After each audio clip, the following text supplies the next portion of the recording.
Bon, alors déjà, on va commencer par euh, revenir rapidement sur les marchés. Alors, je vais ouvrir une nouvelle fenêtre. Alors,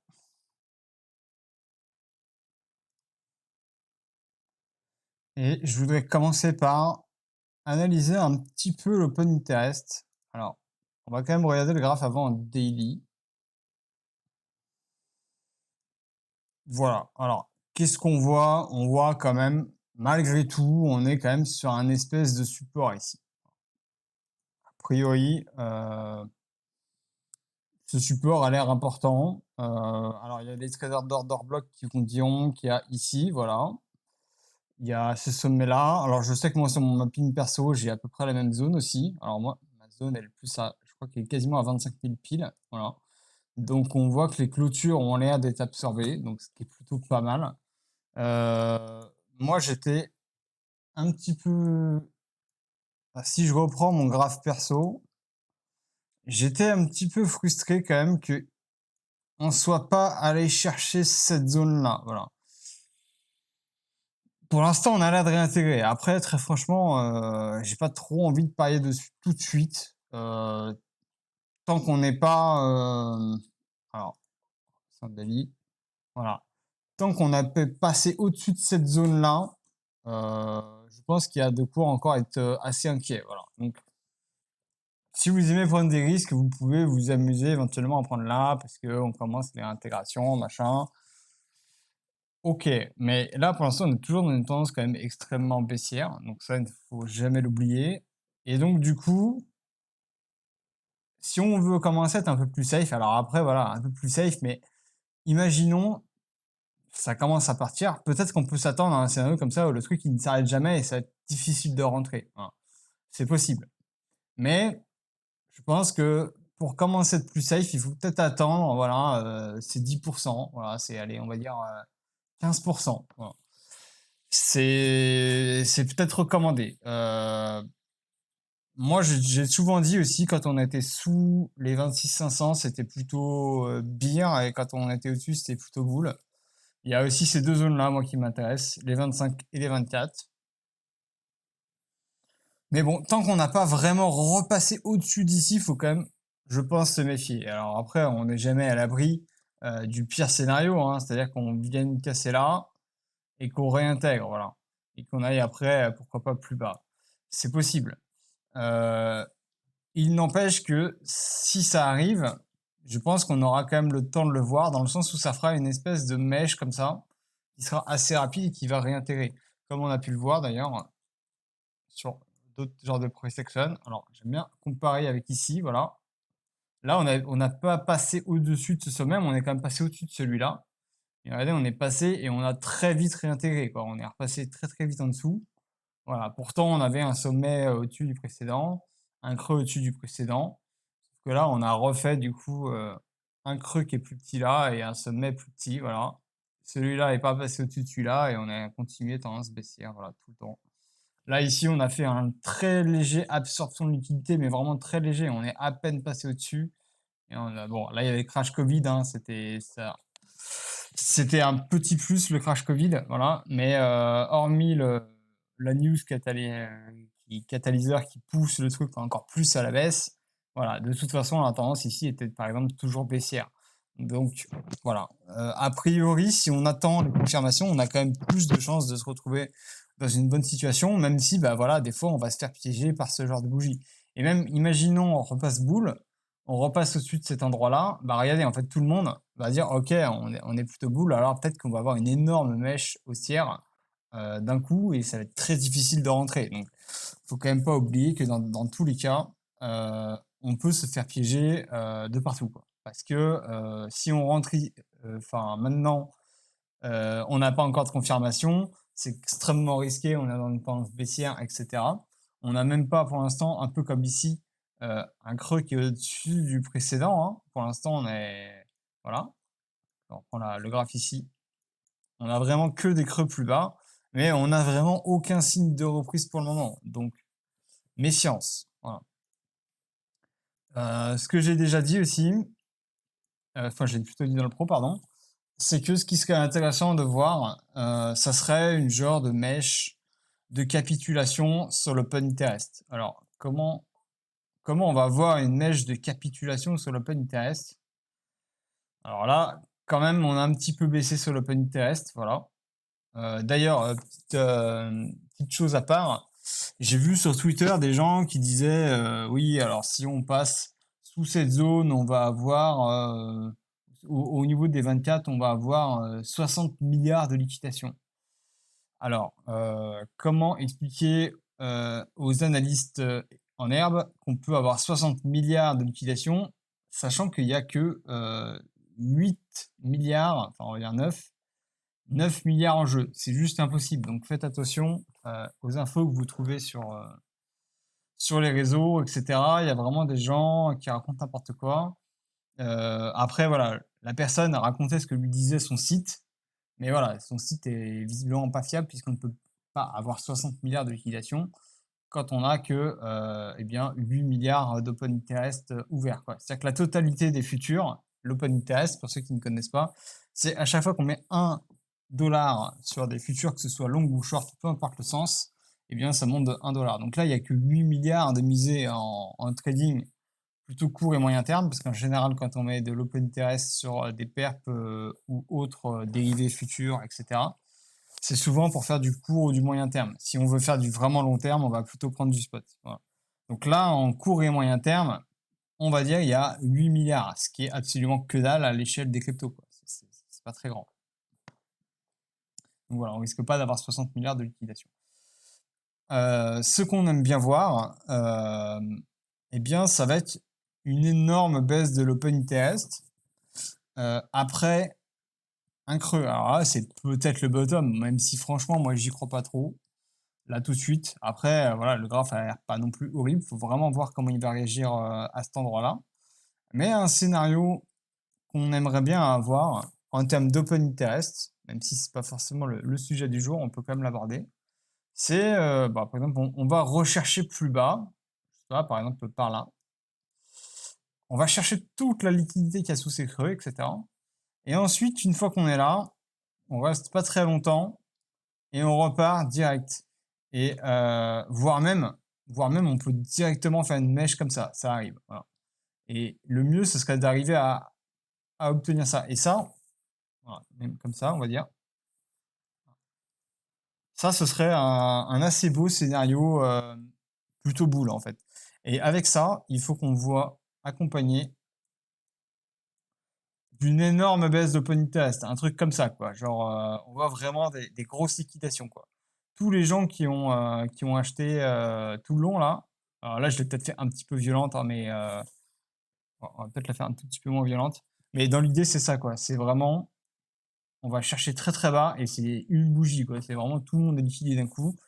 Et là, on appelle ça, du coup, vraiment les bougies de capitulation, quoi. C'est, une fois que ça arrive, et bien derrière l'open test, il ne va pas monter, d'ailleurs, il va peut-être même un petit peu baisser parce que quand le prix va monter, on va liquider des shorts et une fois que voilà, ça va stabiliser pendant que le prix continue à monter et sur la dernière vague, il va monter un petit peu l'open interest comme ça. Et ça, c'est un scénario qui est plutôt haussier, voilà. Et des fois, on peut pas toujours savoir que ça va arriver parce que ça, on peut le savoir après. En fait, on peut essayer d'acheter le support et en fonction de s'il se passe ça ou non, c'est-à-dire les bougies de capitulation où vraiment les gens ils en peuvent plus quoi, eh bien ça c'est le genre de setup auquel on se dit ok je vais peut-être pouvoir garder mon trade plus longtemps. Mais si on ne voit pas quelque chose comme ça avec l'open interest qui baisse massivement, voilà, s'il remonte juste derrière, c'est que les gens ils sont pas au seuil de douleur maximum en fait. Et le seuil de douleur maximum, en général il arrive vraiment d'un coup quoi. C'est-à-dire que les gens, ils vont être chauds tout le long, et puis à la fin, il va y avoir juste une dernière bougie, et celle-là va vraiment liquider tout le monde, quoi. Genre, c'est le seuil de douleur maximum, quoi. Je vais vous montrer un petit exemple, parce qu'il y en a quelques-uns qui traînent.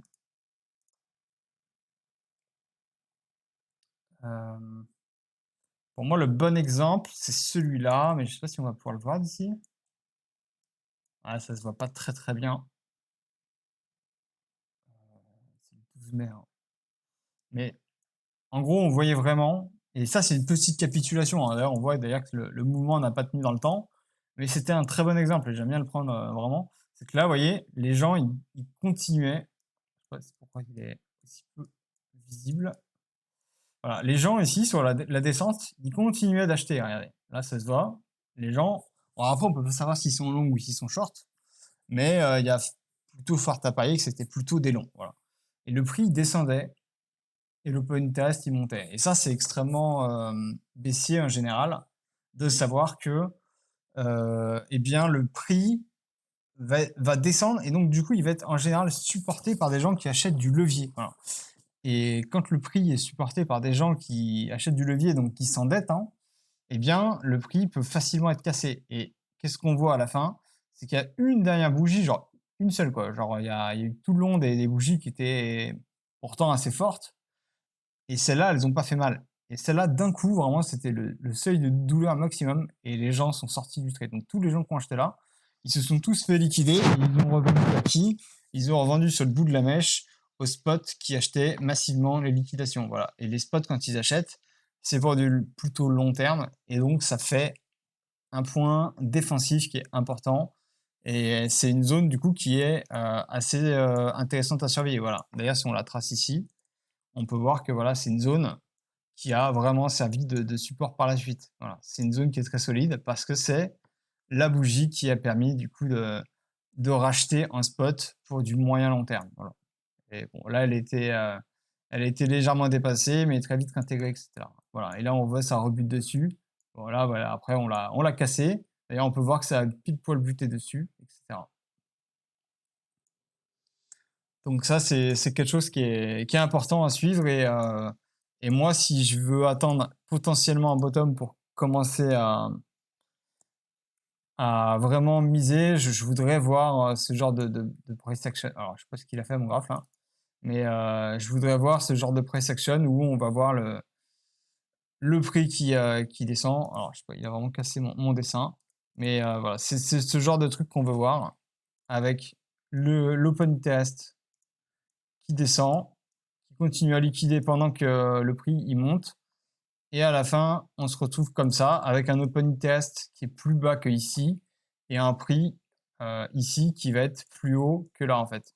Et ça, c'est extrêmement important d'avoir un prix qui est plus haut que l'open interest. Ça veut dire que le prix est monté et les gens qui tradaient ne sont pas dedans en fait. Alors c'est peut-être un peu cruel dit comme ça, mais d'un point de vue marché, c'est toujours comme ça, hein. Le but, c'est de faire sortir les spéculateurs pour garder les gens qui ont de la conviction. Donc nous, notre but, si on est spéculateur, eh bien, c'est de jouer avec les gens qui cherchent à sortir les spéculateurs. Parce que les spéculateurs, c'est eux qui vont rapporter l'argent dans les mouvements, mais à la fin, c'est eux qui vont sortir les poches vides. Voilà. Donc le but, c'est de vider les poches des spéculateurs.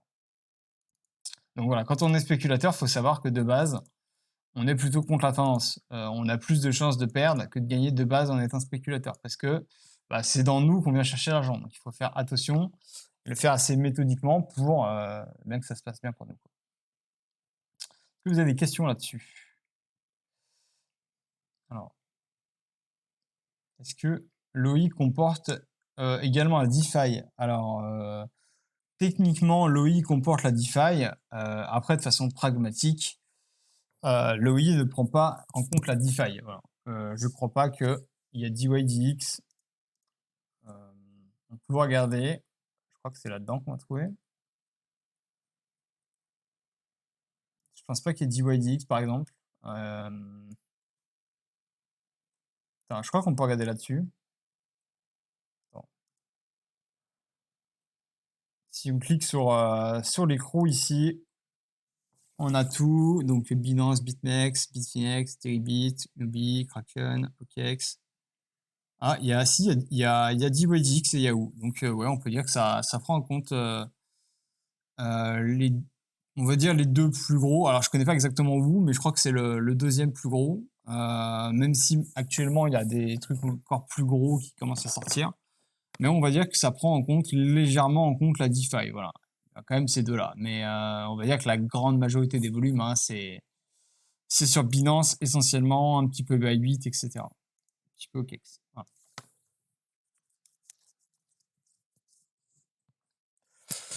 Donc voilà, j'espère que ça vous sera utile. Peut-être qu'on a, je sais rien, hein, peut-être qu'on a touché un bottom, mais bon, voilà, tant qu'on n'a pas vraiment eu de bougies avec des vraies liquidations, je pense que la prudence est de mise. Et tant qu'on n'a pas vraiment fait un sommet plus haut que le précédent. Voilà. Le risque, hein, comme j'ai dit, c'est que ça parte d'un coup. Mais là, pour l'instant, on est quand même toujours en territoire baissier. Après, ça reste un support. Donc, est-ce que acheter un support pour du très long terme, c'est forcément déconnant? Non, moi, je pense que c'est pas déconnant. Voilà. Moi, mon Fibo, je l'ai tracé comme ça, mais je me pose aussi la question, est-ce que comme ça, il n'est pas aussi bien? Voilà. C'est possible que, si ça se trouve, on va retourner à 20 000. Mais en vrai de vrai, même si on retombe à 20 000, est-ce que c'est grave de l'acheter en spot là, quoi? Je parle en mode dézoomé, quoi, en weekly, quoi. Est-ce que c'est grave d'acheter ici alors qu'on peut perdre, par exemple, 22%? Non, bon, après, on n'est jamais à l'abri d'un truc extrêmement grave, hein. Je sais pas, en ce moment, je vois qu'il y a Binance qui chauffe. Si Binance s'écroule, c'est sûr qu'on va peut-être pas s'arrêter là. On va peut-être aller, on va peut-être aller là, là, là, peut-être même plus bas, hein, qui sait, hein. Je pense que ça, c'est potentiellement le vrai bottom ici, qu'on a eu là, du coup. Et peut-être qu'on aura un bottom un petit peu plus haut. Normalement, si on suit les tendances, c'est ce qui est censé arriver. Et après, voilà, s'il y a un truc extrêmement grave, comme Binance qui s'écroule, et peut s'attendre éventuellement à une espèce de mèche, à un marché chaotique pendant quelques jours, quelques semaines, quelques mois, et puis ça repartira plus tard. Voilà. On n'empêchera pas les bull market d'arriver.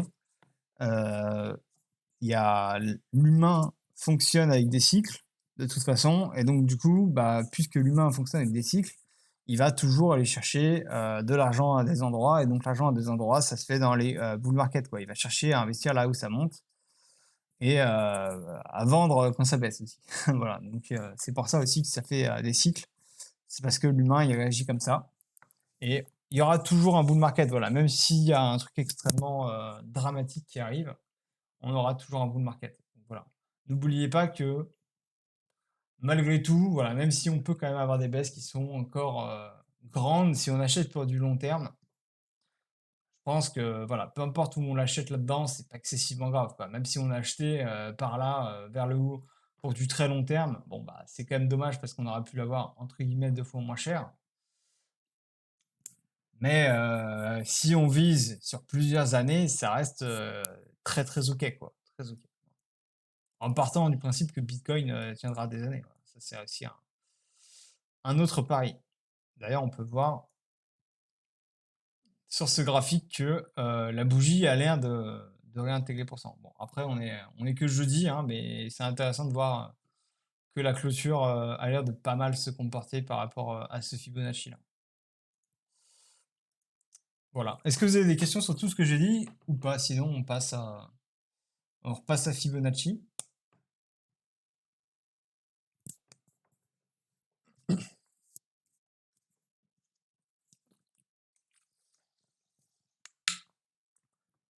Peut-être qu'un jour, je referai un live sur l'Open ITS. Ça fait longtemps que je n'en ai pas fait.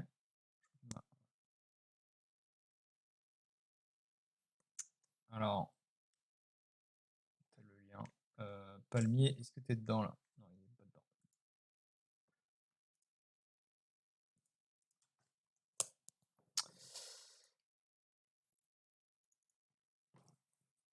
Bon, pas de questions.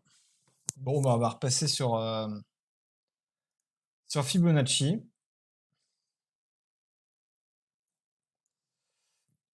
Alors, Fibonacci, donc je vais essayer de pas répéter trop ce que j'ai dit hier, mais bon, forcément, il y a des trucs qui vont peut-être se croiser. Si vous ne l'avez pas vu, le live de hier, je vous invite à regarder. Bah, si vous la regardez Fibonacci, c'est juste la fin. Au début, le cap, il faisait un review du marché, il expliquait un peu le marché. Et à la fin, j'ai fait un cours un peu théorique sur Fibonacci. Donc, l'un n'empêche pas l'autre, mais si vous êtes plus intéressé par l'un ou l'autre, bah, ça, c'est à vous de voir. Alors, Fibonacci, du coup, il y a plusieurs façons de les tracer. Donc, on me demandait comment les tracer. Si par exemple on prend tout ce mouvement-là, on peut prendre comme ça, voilà. On peut prendre tout, pourquoi pas. C'est pas déconnant. D'ailleurs, ça donne des zones qui sont a priori assez intéressantes. D'ailleurs, bah tiens, regardez, on est pile poil sur ce niveau-là. Là, on a tapé là, ok, bah oui, ce Fibo est aussi assez quali, après tout. Ouais, il donne des belles zones hein, quand même, hein. Ouais.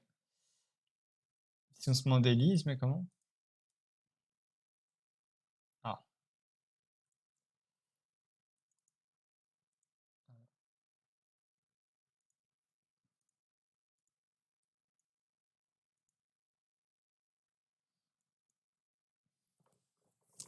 ouais, il est pas mal aussi. Bon, moi, je le trace pas comme ça en général, mais on peut le tracer tout en bas en fait. Et il y a plusieurs façons du coup de tracer les Fibonacci à l'intérieur d'un même mouvement en fait. C'est-à-dire que le Fibo, il va servir à déterminer à peu près où est-ce que les gens qui ont acheté à tel ou tel endroit vont être tentés d'acheter ou de vendre en fait. Et il y a des zones qui vont être un peu algorithmiquement plus ou moins intéressantes par rapport à d'autres. Voilà. Et si on le prend de tout en bas, ça veut dire qu'on veut vraiment faire du long terme, mais on peut s'amuser aussi à faire du moyen terme. Voilà. Et le moyen terme, entre guillemets, moi je le prends ici. Pourquoi je le prends ici? Parce que pour moi, le bull run, il a vraiment commencé à partir de cette zone-là. Voilà. Avant, on était dans un espèce de range, etc. Et c'est à partir de cette zone-là qu'on a eu la première jambe haussière. C'est comme ça que personnellement je le vois. Voilà. C'est pour ça que moi, mon Fibo, je le trace quelque chose comme ça. Voilà. Un truc dans le genre. Voilà. L'un n'empêche pas l'autre. On peut très bien avoir les deux. Voilà. Moi, je trace mon Fibo plutôt comme ça. Le bas. Euh, J'aime pas trop compter les excès qu'il y a ici. Voilà. Je fais en sorte que ça se mélange avec plein de zones, etc. Et bon, voilà. Mais il n'empêche que ce Fibo-là, il est juste, mais celui-là, il est juste aussi, en fait. C'est ça qui est pas forcément facile à comprendre. C'est que celui-là, il va prendre un cycle qui est plus grand, il va vraiment prendre tout le mouvement, donc de là jusque tout en haut, alors que moi, il va vraiment chercher plutôt à prendre ce mouvement ici, en fait. Vous voyez? Il y en a un qui va prendre de là jusque là, et donc du coup vraiment tout. Et le mien, il va vraiment chercher à trader cette phase haussière, en fait. Donc, c'est différent et à la fois c'est un peu pareil. Ce qui est intéressant derrière, ça va être de prendre des phases de convergence. Donc si par exemple on regarde celui-là, voilà. Et derrière, on peut s'amuser par exemple à prendre aussi à la baisse. Ça marche aussi. Donc par exemple, on va prendre tout ce dernier mouvement-là. Voilà. On le prend comme ça. Et le but, ça va être par exemple de trouver des zones de convergence.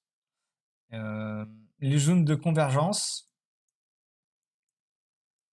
bon, ici, c'est pas un mouvement qu'il y en a énormément, par exemple. Voilà. Si on peut le tracer à chaque endroit, hein, vous voyez. Dès qu'il descend, on peut le retracer à nouveau. Mais le plus efficace, c'est vraiment sur le dernier mouvement baissier. Voilà. Donc par exemple, si on devait le prendre ici, on le prendra là, en 12 heures. Moi, j'aime bien le prendre en petite unité de temps dézoomée. C'est-à-dire que si je dois le prendre en daily, je vais essayer de regarder plutôt en 4 heures ou en 12 heures pour pouvoir vraiment avoir un truc précis. Et moi, ce qui va vraiment m'intéresser, c'est le dernier mouvement baissier. C'est-à-dire que, imaginons, on est en weekly, peut-être qu'il va prendre ces bougies-là avec. Moi, je veux pas cette bougie-là. Je veux vraiment le dernier mouvement baissier. Limite, je pourrais me mettre en 4 heures pour être sûr que c'est vraiment le haut de la mèche. Et ça, c'est comme ça que moi, personnellement, je fais. Après, il y a d'autres techniques. Et voilà, on peut voir après que juste dans cette baisse-là, on va avoir du coup, d'ailleurs, un beau range qui s'est dessiné pile poil dedans, au milieu, voilà, entre le 0,78, le 0,236, etc. Et c'est des zones derrière qui peuvent être retouchées par la suite, vous voyez. Ça fait de l'impact. C'est-à-dire que même derrière, bah voilà, il y a des zones qui vont là. Après, voilà, ici, c'est aussi tout bêtement devenu un support résistance. C'est-à-dire que c'est un support de ce côté-là et c'est une résistance de l'autre côté. On voit que ça bute dessus. On voit les mèches qui sont réabsorbées sur ce niveau, etc. Donc voilà. Ensuite, il y a d'autres façons aussi d'aborder le Fibonacci pour essayer de trouver des points à la baisse. Donc j'en ai brièvement parlé hier. Je vais le remontrer aujourd'hui. Par exemple, on va prendre ce dernier mouvement aussi, ici, là. Hop, on va le tracer là. Et on va l'étendre, par exemple. Et là, est-ce que ça va nous donner des zones? Bah ouais, ça nous donne des zones qui sont quand même assez cohérentes, hein. Regardez, ça nous donne carrément le bottom, en fait. Bon, ça, on peut pas toujours le savoir avant. Mais voilà, ça nous a dessiné un bon range, hein. Vous voyez, c'est assez précis. Pourquoi est-ce que j'ai choisi cette zone-là? Parce que c'est vraiment... Alors, le problème, c'est que ça, souvent, on va le savoir potentiellement après coup. Mais après coup, du coup, on peut se dire, OK, là, le niveau, il a cassé. Par exemple, ce niveau-là, il a cassé. OK, maintenant, je sais qu'il a cassé. Maintenant, je vais essayer de chercher des zones qui peuvent être utiles, sur lesquelles le prix pourrait rebondir à la suite. Voilà. C'est une fois que le niveau a cassé qu'on le sait. Ou alors, il y a une deuxième façon de le faire, c'est en prenant, par exemple, ce dernier mouvement-là. Voilà, celui-là, il est très beau aussi, parce que ça, c'est le dernier mouvement avant la baisse. Je sais pas si c'est ça ou ça. Je dirais peut-être comme ça.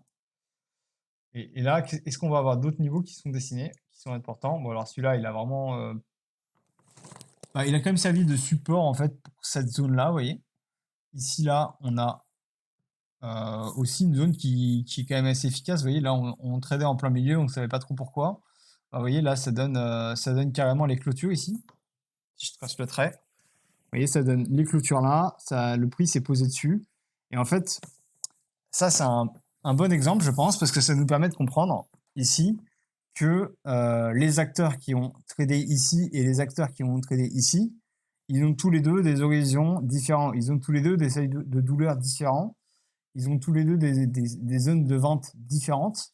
Et ça, c'est intéressant parce qu'en fait, on peut voir, voilà, par exemple, que ceux qui ont acheté là, alors c'est comme ça que je me le visualise. Je ne sais pas si c'est vraiment la bonne réponse, mais les gens qui ont acheté là-dedans, eh ben, potentiellement, moi je me dis que plus le niveau va baisser et plus ça va être un seuil de douleur qui va être atteint. Et quand le seuil va être atteint, ça va créer un support ou une résistance en fait en fonction de l'endroit, quoi. Si jamais eux ils ont acheté là, ils vont chercher potentiellement à se débarrasser à peu près sur ces niveaux. Alors c'est pas systématique, mais souvent c'est le genre de comportement que va avoir le marché quand on prend le marché comme étant une globalité.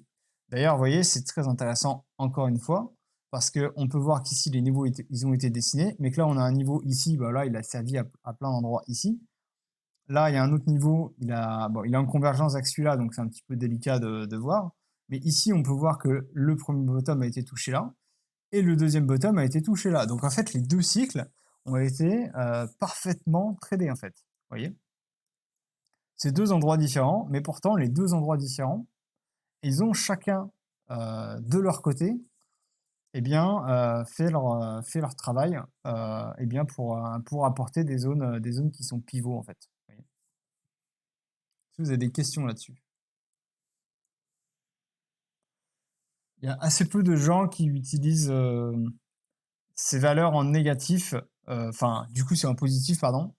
C'est les valeurs de retracement en dessous, quoi, au-dessus, quoi. Ouais, bref.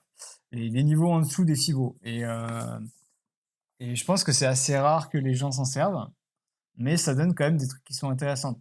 Et parfois, on peut aussi s'en servir. Je sais qu'il y en a qui s'en servent de façon un peu bizarre. Par exemple, ils vont le tracer comme ça, je crois. Alors moi, je le fais pas. Mais ça donne des niveaux potentiels qui peuvent être utiles. Voilà. Est-ce que est-ce que c'est forcément pertinent? Je ne sais pas. Bon, bah voilà, par exemple, là, on peut voir ici, bah, vous voyez, je découvre qu'on a buté sur ce niveau-là. Voilà. Là, il y a un autre niveau qui est clé, par exemple. Et là, on a à peu près eu les tops de marché quand même. Donc, ça fait quand même du sens. Voilà. On va répliquer d'une certaine manière. Les cycles qui sont passés, ils vont tendance à se répliquer. Voilà.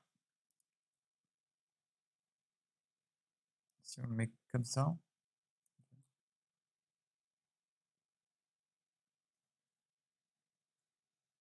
là, il est pas très pertinent. Ouais, moi, comme ça, je pense qu'il faut vraiment prendre le mouvement complet. Je pense que c'est toujours mieux et cela, il faut le placer du coup, à l'inverse. Donc on commence par le bas et on va vers le haut. Donc on commence du bottom et on va vers le top. Ou alors ça, c'est pour chercher les hausses, mais si on veut chercher les baisses, on va prendre comme ici là, on va chercher à prendre le bas et le dernier Smith pattern. Voilà. Donc ça, c'est un excès. Donc ça, moi, je vais éviter de compter les excès comme ça. Mais on va vraiment chercher du coup tout ce mouvement-là et ça va nous donner des zones de correction par la suite. Voilà. Et une fois qu'on a été chercher les zones extrêmes comme ça, on va très souvent, alors c'est pas systématique, hein, des fois il se passe quand même en général un petit pump, mais des fois on peut peut-être hop arriver ici et puis continuer à la baisse. Ça c'est possible. Mais d'une manière générale, quand le prix arrive dans les zones extrêmes, et vraiment les zones extrêmes pour moi c'est les 4,2 là. Alors déjà 3,6 déjà c'est quand même déjà un peu vénère, hein. Mais quand on arrive sur les 4,2, c'est souvent un bel achat parce que vraiment tous les gens qui ont acheté là-dedans, ils sont tous épuisés, ils ont tous vendu, ils sont lavés quoi. Donc là, si par exemple en plus on voit dans ce cas-là qu'il y a une convergence et que ici on a à la fois eux qui sont épuisés et eux, franchement ici c'était un bon achat avec un stop loss un petit peu en dessous quand même du deuxième, voilà.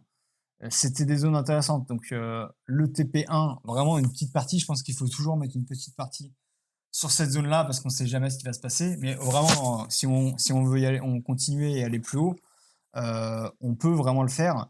Mais je pense qu'il faut quand même balancer un petit 10% là, histoire de juste sécuriser quelque chose. Après, c'est sûr que balancer 10%, ouais, ça paye pas grand-chose, quoi, mais c'est toujours un petit plus, quoi. Ça, si jamais ça se passe mal, ça coûte moins cher, quoi.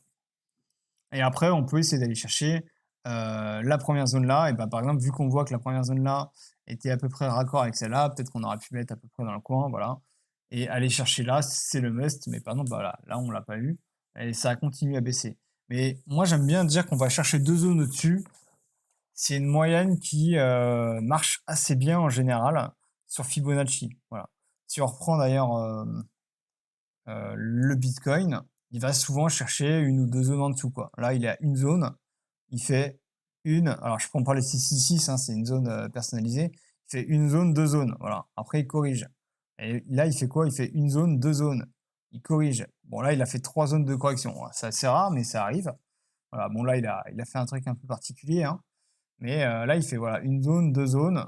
Peut-être qu'il va en faire une troisième. Voilà, ça arrive, mais généralement, c'est assez rare quand même qu'il dépasse les trois zones sur un mouvement sans un pullback. Voilà.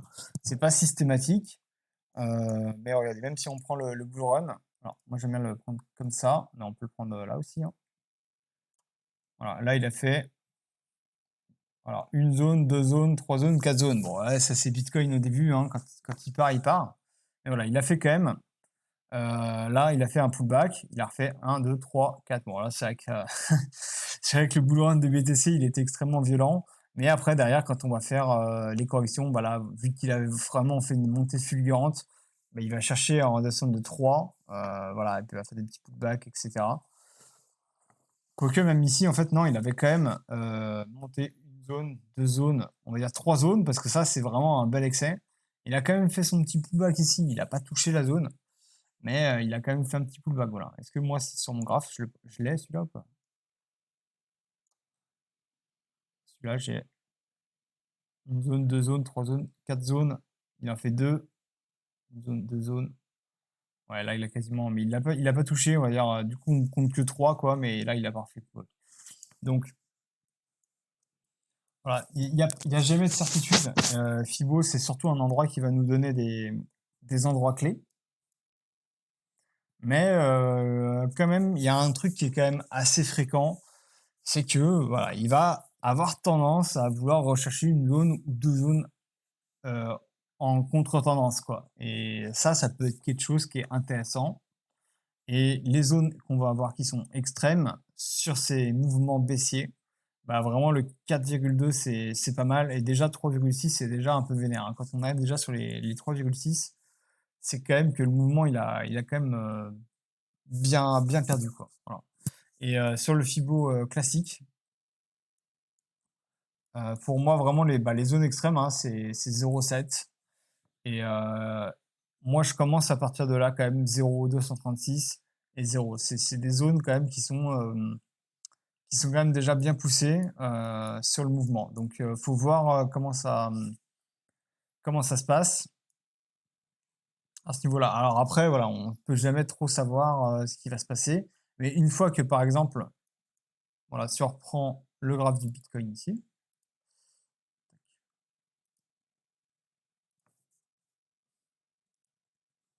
si on reprend le graphe du Bitcoin ici, c'est ce que je disais l'autre jour aussi sur Twitch, c'est qu'il n'y a même pas besoin de voir à l'œil qu'il y a une énorme divergence en fait, vous voyez.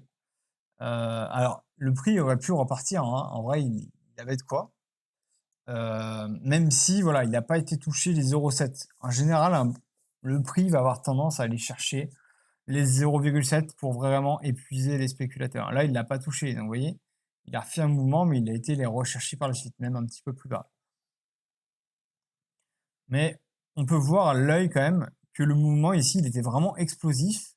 Donc là, il était moins fort quand même. Bon, il était quand même pas non plus, voilà, c'est pas non plus un mouvement extrêmement faible.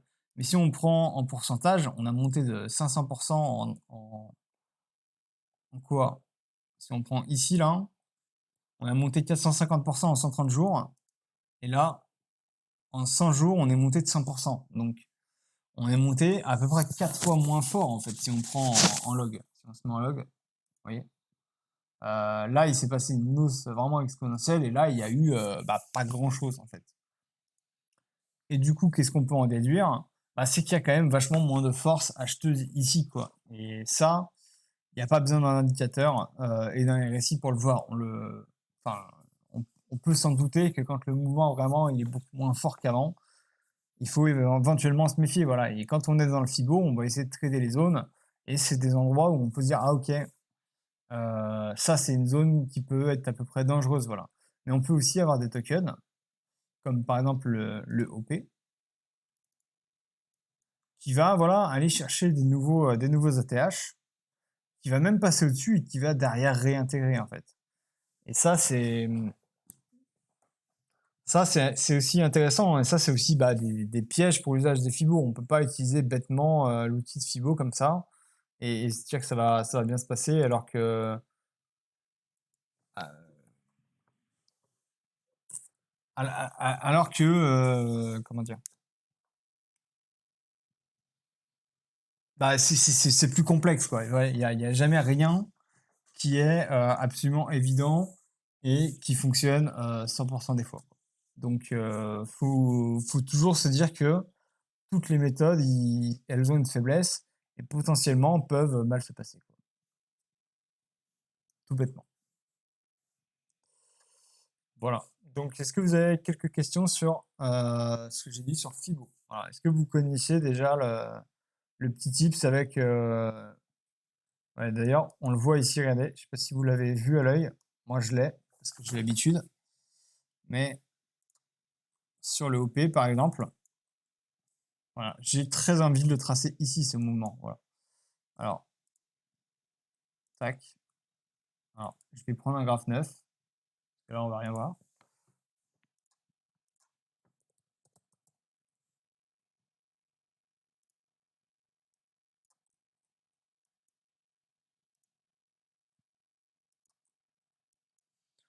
Voilà, on peut le prendre ici, et on le trace jusque là, tout là-haut là, et là ça nous donne des zones, voilà. Donc, c'est intéressant de voir toutes ces zones qui sont là. Et on peut d'ailleurs aussi d'ailleurs le faire là. Parce que ça, c'est vraiment le dernier mouvement avant la catastrophe, quoi. Et d'ailleurs, on peut voir d'ailleurs que c'est extrêmement précis ce genre de mouvement qu'on va avoir, voilà. Là, c'est d'une précision absolument incroyable. Regardez ça, quoi. Voilà. Donc, est-ce que on ira jusqu'ici? Ça me paraît quand même un petit peu punitif. Mais tout peut arriver. Franchement, tout peut arriver. Moi, ce que j'avais fait comme prédiction, alors en général, quand je mets des flèches, je ne touche jamais mes flèches, je les laisse telles quelles. Voilà. Je me dis que potentiellement, ils pourraient tomber par la suite. Mais là, par exemple, je suis à l'achat. Moi, je vais acheter jusqu'à cette zone-là pour ensuite, pourquoi pas, shorter jusqu'à 0,85. Et du coup, si je regarde sur ce graphe, 0,85, bah, vous voyez, 0,85, ça correspond pile poil avec cette deuxième zone. Alors après, on peut dire qu'ici, par exemple,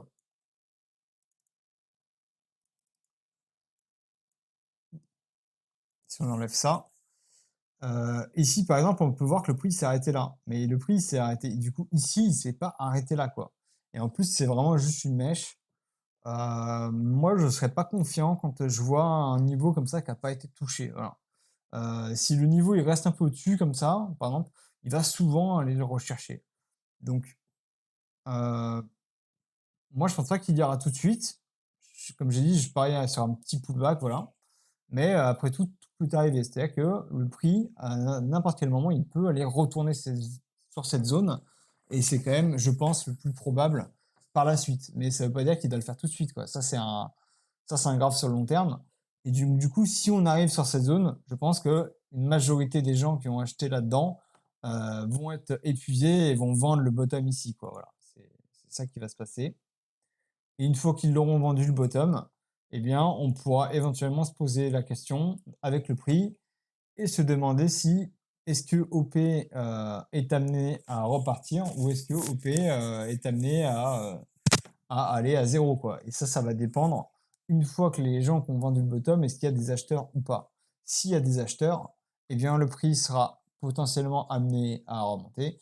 Et s'il n'y a pas d'acheteurs, eh bien, tout simplement, eh bien, le prix va continuer à descendre. Voilà, tout simplement. Il n'y a que les acheteurs qui peuvent retourner la tendance. S'ils ne sont pas là, bah, le prix ne va pas retourner la tendance, tout simplement. Voilà, voilà.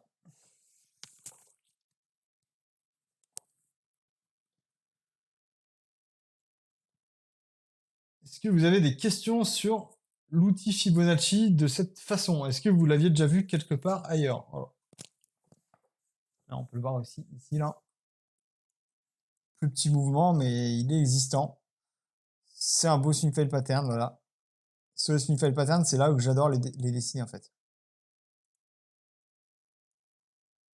Faut bien zoomer et il faut prendre un graphe qui est assez précis. Je recommande de ne pas prendre le graphe de Bybit pour faire ça.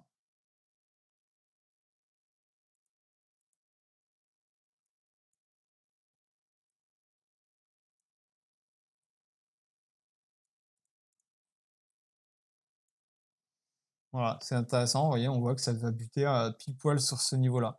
Alors que quand on prend celui-là, ici, il y a strictement rien, par exemple. Voilà. Là, il n'y a rien, c'est le vide ici. Mais si on prend sur ce petit mouvement-là, bah, voilà, ici, on peut voir que bah, les gens qui étaient en perte et qui étaient en sueur totale, d'ailleurs, on peut voir si on enlève les volumes. Bah, voilà, on peut voir vraiment que c'est, vous voyez, c'est magique, hein. Les acteurs qui ont acheté là, bah, eux, ils s'en foutent en fait de savoir si le prix il est là ou s'il est là. C'est-à-dire que les mecs, ceux qui ont acheté, on va dire ici en moyenne, ils s'en foutent de savoir si le prix il est à moins 55 ou s'il est à moins 58, vous voyez. Par contre, celui qui a acheté là, entre ici moins 16 et là moins 35, c'est pas pareil pour lui, vous voyez. Donc voilà, les gens qui ont acheté là-dedans, non, même c'est là, pardon, donc ouais, moins 30 ou moins 50, bon voilà, forcément c'est encore plus violent, quoi. Et donc du coup, bah, ces gens-là, en fait, ils vont avoir un agenda différent des gens qui ont acheté là-dedans, quoi. Voilà. Eux, ils vont pas avoir le même seuil de douleur. Leur premier seuil de douleur, il est ici. Donc, on va dire, si on le prend vraiment la TH, hein, ça leur fait une baisse de 46 et la deuxième baisse, c'est 74. Et pour eux, ça fait moins 37 ou moins 52, par exemple. Voilà. Et peut-être un dernier niveau ici à moins 61.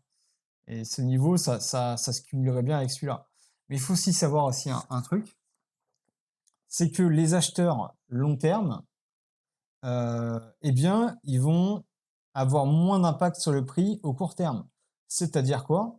Ça veut dire que le prix court terme ici va plus facilement retenir le prix que le long terme. Mais par contre, le long terme, il va absorber en long terme avec des mèches, vous voyez? C'est là où on a les mèches qui vont clôturer sur certains niveaux. C'est que les gens du long terme, ils vont commencer à agir, mais ils vont pas agir tout de suite parce que les mecs, ils jouent sur le long terme, quoi. Ils sont en mode détente, chill. Ils s'en foutent, ils sont pas à 10 minutes près, vous voyez? Alors que les mecs du court terme, eux, ils sont beaucoup plus aux aguets parce que bah, quand on joue court terme, on joue court terme, et quand on joue long terme, on joue long terme, quoi. Et donc, ce qui est intéressant, c'est qu'ici, par exemple, on va avoir du coup un support majeur, mais si on zoome là-dedans, qu'est-ce qu'on voit? On voit que ce support majeur, bah, il est en dessous de celui-là, en fait, qui est là. Donc, potentiellement, le prix pourrait être amené à, par exemple, faire un truc comme ça, quoi. Hop, et réintégrer par la suite, vous voyez, comme ça. Après, il jouerait sur ces niveaux-là, etc. Alors, je dis ça, mais c'est juste pour l'exemple, hein, parce que moi, comme j'ai dit, je suis plutôt haussier sur cette affaire. Je pense qu'il va remonter. J'ai mis où déjà mon TP? À 1,65. Voilà, on verra si ça fait ça. 1,65, c'est où? 1,65, voilà, c'est par là. Bah écoutez, on verra. Peut-être même qu'il ira jusqu'à ici après tout, hein. Donc voilà, ça pourrait très bien faire un truc comme ça qui monte. Et ensuite, pourquoi pas redescendre. Il va souvent taper comme ça, un excès. On va taper ici, peut-être un petit excès encore. Et après, il va retaper. Là, il fera un range. Et après, on verra. La direction, par là ou par là, ça dépendra uniquement de est-ce qu'il y a des acheteurs ou est-ce qu'il y a des vendeurs, quoi. Après, c'est hormis tout ça, ça ne compte pas les effets à moyen long terme. Je sais pas si on se tape un FTX ou un Celsius ou que sais-je, peut-être qu'il y aura des grosses mèches à la baisse, etc. Mais ça, c'est un petit peu hors marché, quoi. C'est-à-dire que ça, c'est imprévisible.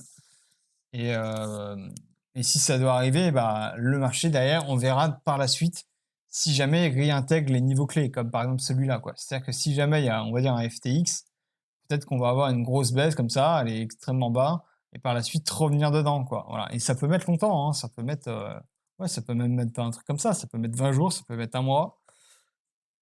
Si on regarde BTC, vous voyez FTX ici, ça a pris, alors, tac, ça a pris 2 mois, quoi. Pendant 2 mois, c'était le chaos, quoi. Donc vraiment, on a cassé le niveau des 0,7. D'ailleurs, si on le reprend même de tout en bas ici, hop, voilà, là on est posé, on a cassé le niveau des 0,7, on est passé en dessous et on l'a réintégré, voilà. Et ça, c'était un niveau qui était pas mal. Alors en général, on va avoir un pullback dessus, on ne l'a pas eu. Donc peut-être d'ailleurs qu'à long terme, on aura peut-être un pullback ici sur les 18, c'est possible, hein. Parce qu'en fait, sur le court terme, on va avoir cette zone-là, mais qui dit que par la suite, on n'aura pas un pullback, voilà, qui va vraiment chercher cette zone et ensuite réintégrer, voilà. Ce serait le genre de price action qu'on pourrait avoir sur ce genre de truc, en fait, vous voyez. Là, on va avoir un niveau des 0,7 qui, à l'œil, je sais que c'est ici. Tac. Il faut le prendre en bas, pardon. Voilà, on sait que c'est ici. Donc là, on peut voir ici que c'est un niveau qui a été traversé, mais est-ce que par hasard, si on prend ce niveau-là au global, vous voyez, regardez, hein, j'invente rien, je ne l'avais même pas fait avant celui-là. C'est que là, on a un autre niveau long terme. Voilà, là, c'était vraiment crash Covid, hein, donc c'était vraiment très violent. On a traversé les deux, mais quand on zoome, on voit vraiment que les clôtures, elles sont à ce niveau-là, en fait. Et le cycle long terme, il a été traversé, mais c'est lui, quand même, au niveau des mèches, qui a quand même rappelé quelle était la tendance, quoi. Et la tendance, elle s'arrête là, quoi. Donc, par exemple, c'est un niveau intéressant de reprendre en note cet endroit-là.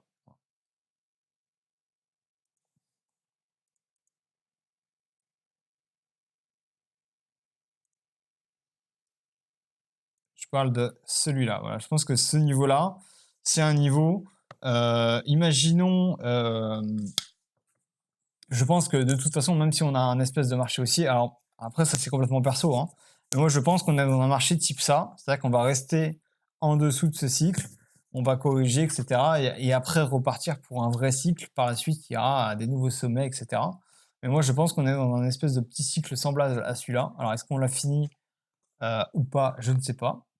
Mais quoi qu'il en soit, heu, moi, personnellement, je vais commencer à vraiment, vraiment vouloir charger. Alors vraiment, si on a dans les zones extrêmes, ce sera incroyable. Mais dans toute cette zone-là, moi, c'est vraiment ça, les zones que je vais vraiment vouloir charger. Et si on dépasse, c'est un excès.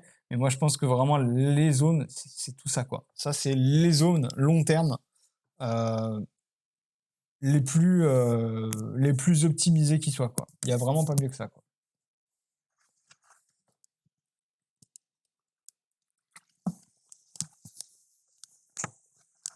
Salut Camaro. Tu as un petit peu à la fin. Après, je l'ai enregistré. Je pense que il est pas mal. Je pense que j'ai envoyé pas mal d'alpha dans ce petit cours sur Fibo. Donc, je pense que je vais même le publier dans le Discord, dans le Discord Pro, celui-là.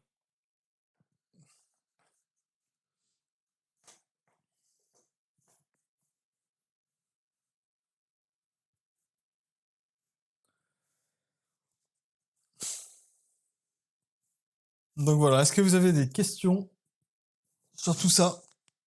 Sinon, je pense on est sur la fin là.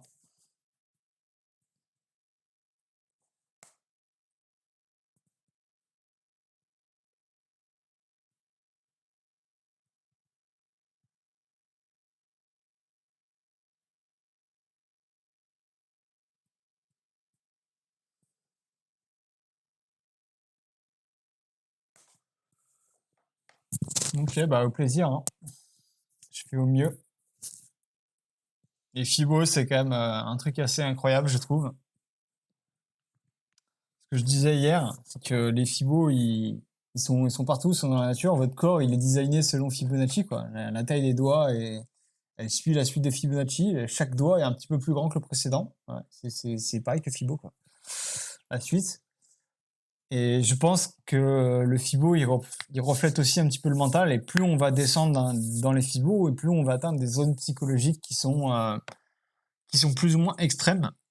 Et du coup, bah, en tant qu'investisseur, on veut chercher à épurer les spéculateurs qui vont être dans les zones de douleur extrême, donc vers les 0,7. C'est pour ça que les 0,7 des Fibonacci, c'est vraiment l'endroit où les mecs ils vont panic sold au bottom, quoi. Et c'est c'est ce qui rend quand même vraiment le trading une activité extrêmement violente de base, hein. Parce que vraiment on doit chercher quand même les gens qui sont dans le désespoir complet. Mais voilà, c'est le jeu, quoi. Ils sont consentants pour le faire, vous êtes consentants pour jouer. Et c'est comme ça. Mais c'est ça, en fait, qu'on va chercher. On va chercher les zones de douleur extrême et les 0,7 d'un mouvement, c'est vraiment le niveau où les gens, ils en peuvent plus, quoi. Et c'est des zones auxquelles on doit vraiment s'intéresser pour que les gens soient désintéressés, blasés, et qu'ils en puissent plus. Euh, c'est vraiment les zones qu'on doit chercher, quoi. Et si jamais, alors moi je suis quand même d'avis que peut-être on aura encore une dernière jambe haussière, hein, mais même si on a une dernière jambe haussière, il faut pas exclure quelque chose, c'est que quoi qu'il en soit, on aura une correction, voilà, parce que tous les gens qui sont entrés dans ce marché, euh, quoi qu'il arrive, eh bien, ils doivent finir par être sortis. C'est-à-dire que il y a des gens qui ont acheté là et des gens qui ont vendu, des gens qui jouent court terme et des gens qui jouent moyen terme, il y a des gens qui jouent long terme. Et ceux qui jouent eh bien, long terme, ils vont commencer à vendre sur des niveaux un peu plus extrêmes, sur les niveaux élevés. Et ceux qui jouent court terme, par exemple, eh bien, eux, ils cherchent à gagner de l'argent tout de suite. C'est-à-dire qu'en général, ils vont avoir un stop loss, etc. Et à partir du moment où on va leur vendre des jetons et qu'à un moment, ces gens court terme, ils disent, bon, bah finalement, moi, je vais sortir de ma position, etc., bah, peut-être que le marché il va encore tenir. Mais il va tenir combien de temps? C'est-à-dire qu'au bout d'un moment que les gens long terme, ils leur vendent des pièces et les gens court terme, au fur et à mesure, ils sortent. Et plus ils vont sortir, et bien plus le cours va commencer à baisser. Et quand le cours va commencer à baisser, ça va commencer à faire des tendances baissières, etc. Et à ce moment-là, le cours va aller jusqu'à l'endroit où tous les gens qui achètent court terme, vraiment sont dans la douleur, maximum. Et c'est vraiment sur les 0,7 où les gens qui achètent court terme, vraiment, ils en peuvent plus, quoi. Voilà. C'est fini pour eux. Et comme à chaque fois, quand le Bitcoin est en haut, c'est Bitcoin tout en millions.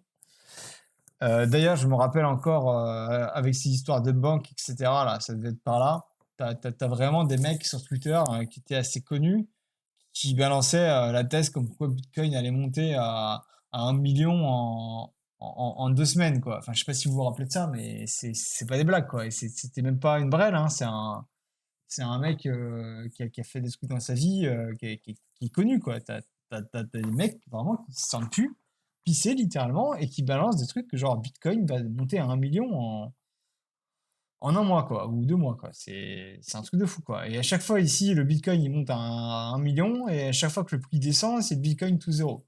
Voilà, les gens sont extrêmement émotionnels et ça, le marché, bah, il s'en fout, quoi. Et c'est bien pratique d'avoir Fibonacci parce que ça permet aussi de s'écarter un petit peu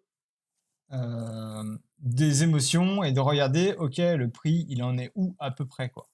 Ça permet à peu près de timer les émotions d'une vague. Et chaque vague est différente. C'est-à-dire qu'on peut prendre les acheteurs qui ont acheté tout ce cycle, voilà. Mais on peut prendre aussi juste les acheteurs qui ont acheté là, en fait. Parce que, mince, il y en a deux là. Il se passe quoi? Ok. Juste les acheteurs qui ont acheté ici, par exemple, eh bien, ils vont jouer selon un cycle différent, vous voyez. Et ce cycle différent, d'ailleurs, il fait du sens là pour l'instant. Voilà, il donne des clôtures, etc. Bon, là, il y a eu une petite déviation, peut-être ou peut-être pas, je ne sais pas. Il en est où cette affaire là? Ok. Mais sur du long terme, par exemple, ça a l'air d'être pas horrible ce qui se passe, quoi. Mais voilà, on est toujours en tendance baissière. Faites attention. Voilà, voilà. Je pense que j'ai fini, que j'ai dit tout ce que j'avais à dire sur Fibo. Alors, j'ai encore quelques petites techniques secrètes, mais je vous avoue que je les dévoile que dans le pro. Déjà, je les dévoile pas partout, mais je les dévoile un peu dans le Discord pro. Voilà, après, ici, je pense que déjà, j'en donne déjà pas mal sur les Fibo. Et voilà. Dernière séance de questions, sinon j'arrête à 23h.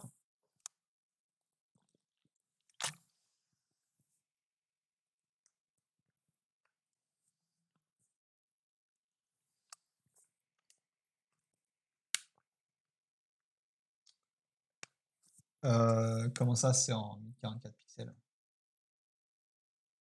Ouais, c'est en 1044 pixels, ouais.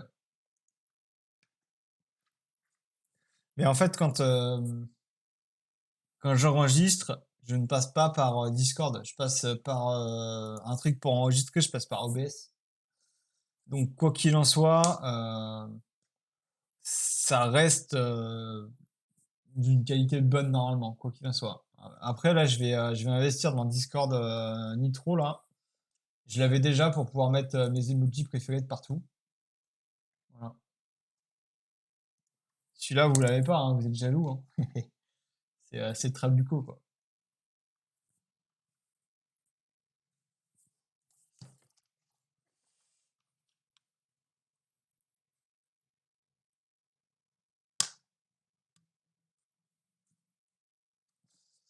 Ah ouais, j'avais pas vu que t'étais plus là dans le pro, ouais. Ok.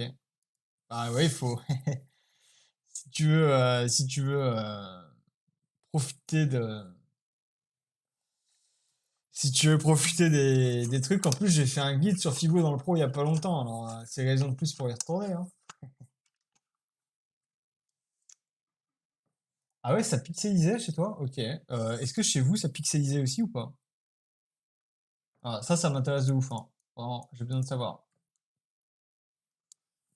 Parce que si c'est moche, je vais vraiment devoir passer à Nitro plus là pour avoir une bonne qualité, quoi.